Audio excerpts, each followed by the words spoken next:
बुलढाणा जिल्ह्यातील संग्रामपूर तालुक्यातील उमरा पानाचे येथील जिल्हा परिषद मराठी प्राथमिक शाळेत शिक्षकांची कमतरता दूर करण्यासाठी पालकांसह चिमुकल्या विद्यार्थ्यांनीच आंदोलनाचा मार्ग स्वीकारला।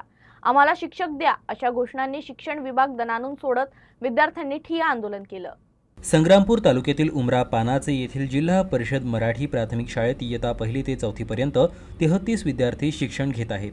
मात्र संपूर्ण शाळेचा भार सध्या केवळ एका शिक्षकावर असल्यानं विद्यार्थ्यांच्या शिक्षणावर विपरीत परिणाम होत असल्याची तक्रार पालकांनी केली।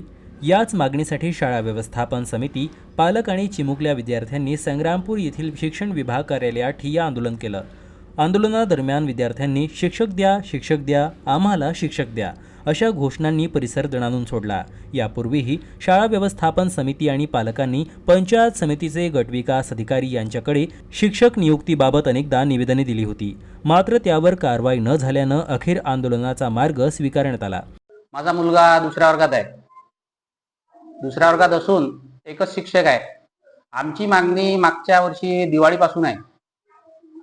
दिवाळीपासून आम्ही सतत 10-15 वेळेस अहवाल दिले, पण शिक्षकच नाही। आता बी 1 महिना उलटून शिक्षकच नाही आहे। आता एका शिक्षकानं काय काय करा तिथं, कारण 0 पासून शिकवा लागते। पहिल्या वर्गाला म्हणजे 0 शिकवा लागते। अंकाची ओळख नसते, कायची ओळख नसते।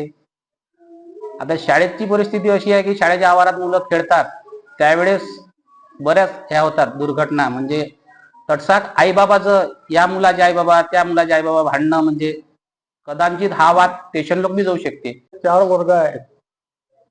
4 वर्ग असून पटसंख्या अंदाजे 65 ते 70 आहे 4 वर्गामध्ये, पण एकच शिक्षक आहे। त्यामुळे मुलांना शिकवल्या जात नाही। आमच्या गावामध्ये क्लास 1 क्लास 2 आजपर्यंत ऑफिसर होऊन गेले, आणि आता एक शिक्षक असल्यामुळे विद्यार्थ्यांची शिक्षणाची गैरसोय होऊन राहिली। त्यासाठी आम्ही आज एक शिक्षक अजून मागणीसाठी आज इथे आलेलो आहोत।